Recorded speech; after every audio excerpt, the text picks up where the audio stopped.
Welcome back. Whether you're staying at home or traveling during the summer and fall months, it's very important to give our pets the care that they need. Nationally recognized pet advocate and puppy bowl referee Dan Schachner has some health and safety tips to keep our pets safe, comfortable, and happy.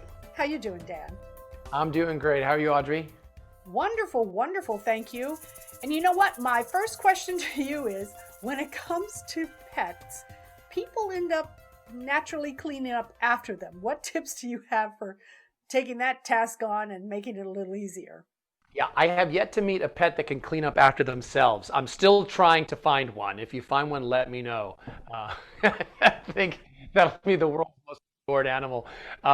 Look, kittens, yes. Cats, they can kind of have their litter box, so it's sort of self-contained. If you've got a dog, however, which we do in our household and which millions of Americans have in their household, those messes can be a little more unpredictable. If you've got puppies, one of the great silver linings about what's all of us being home this past year has been the uptick in adoptions. So many more puppies are getting adopted. With that, naturally, however, comes a lot more messes. In our house, because we foster a lot of puppies, we roll up our rugs. We make sure there's a clear pathway from the doggy bed or the doggy crate, wherever the dog hangs out, to the exit, so they know how to get there without any issue and let you know when it's time to go out. But if you're still in that puppy training, house training mode with your puppy, it's important to have the right tools at hand. And by that, I mean all natural cleaning ingredients, treats for motivating, and good cleanup tools. In our house, we happen to like the Black & Decker Spill Buster, which is a wet and dry cordless vac. It does a really great job of getting those spots out, those spills out. It's got a powered scrub brush, and it's really been a lifesaver in our house this summer. And what are some of your favorite treats to give as a reward? So in addition to having the right tools at hand and the right supplies at hand, when they do well, that's a pun, I guess, you want to reward them with a nice treat.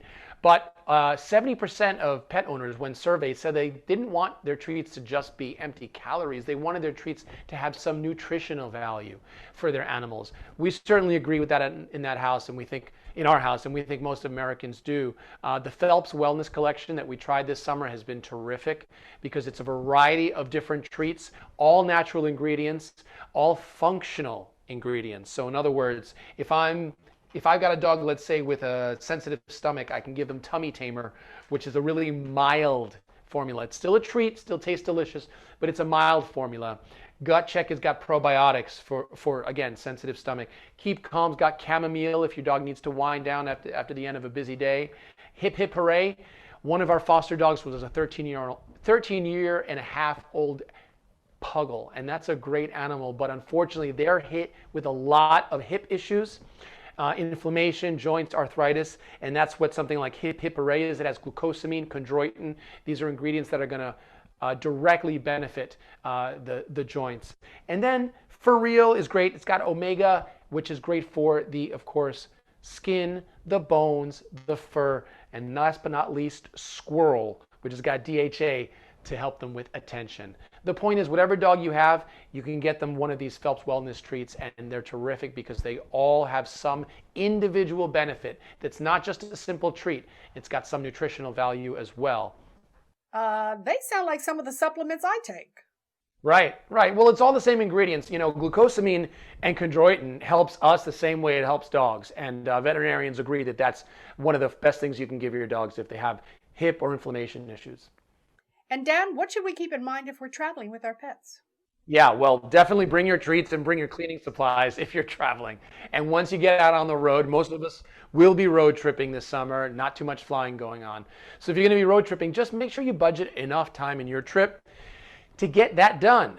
So if you got a 5-hour trip, that's okay, but you're going to need some bathroom breaks, not just for you, but for your dog. You might need an exercise break, a food break. They're not going to necessarily love drinking and eating inside of the vehicle. Also, once they're in the vehicle, harness them in safely.